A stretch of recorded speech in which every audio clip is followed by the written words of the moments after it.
अध्यक्ष महोदय, नगर विकास खात्यावर बोलत असताना माझा नेहमीचा प्रश्न मी उभा करतो की ठाणेकरांना पाणी नाही. दरवेळेस हा प्रश्न हसण्यावर नेला जातो आणि मी नेहमी सांगतो सुनील प्रभू आहे ना की एकनाथ शिंदे साहेब मुख्यमंत्री असताना बघा हजारो करोडो रुपयाचे रस्ते बनले,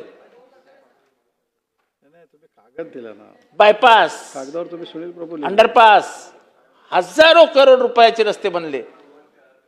त्यांनी जर लक्षात घेतलं असतं आणि ठाणेकरांसाठी एक धरण आणलं असतं शंभूराजे, नाही झालं. तर पुढचे 500 वर्ष ठाणेकरांनी त्यांना लक्षात ठेवलं असते. रस्ते तुटतात, रस्ते बनतात, रस्ते तुटतात, रस्ते बनतात. शाहू महाराजांनी राधानगरी एकदाच बनवली, पण पुढचे 500 वर्ष राधानगरी लक्षात राहील. कोयना एकदाच बनला, पण कोयन्याच्या काठचे आहेत. मुख्यमंत्री महोदय पण कोयनेच्या काठचे आहेत, पण पुढचे कैक वर्ष कोयना लक्षात राहील. आज ठाणे शहरातल्या कुठल्याही भागाला पाणी नाही, कुठल्याही भागाला.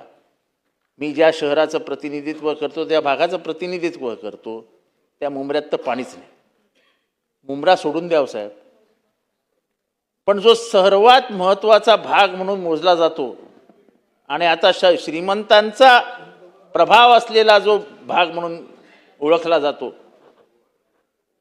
तो म्हणजे घोडबंदर रोड. घोडबंदर रोडच्या एकाही बिल्डिंगला पाणी मिळत नाही.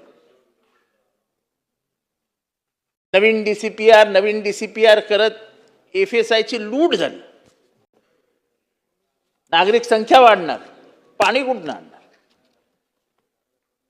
अध्यक्ष महोदय, माझ्या इथे अशोक चव्हाण साहेब मुख्यमंत्री असताना 200 कोटी रुपये योजनेची एक योजना पास झाली. त्याच्या टाक्या बांधू बांधू बांधू बांधू असं दरवेळेस अधिवेशनामध्ये, मागच्या वेळेस मंत्री महोदय सामंत साहेब होते, त्यांनी आश्वासन दिलं होतं एका टाकीचं म्हणजे मातीही उकरली.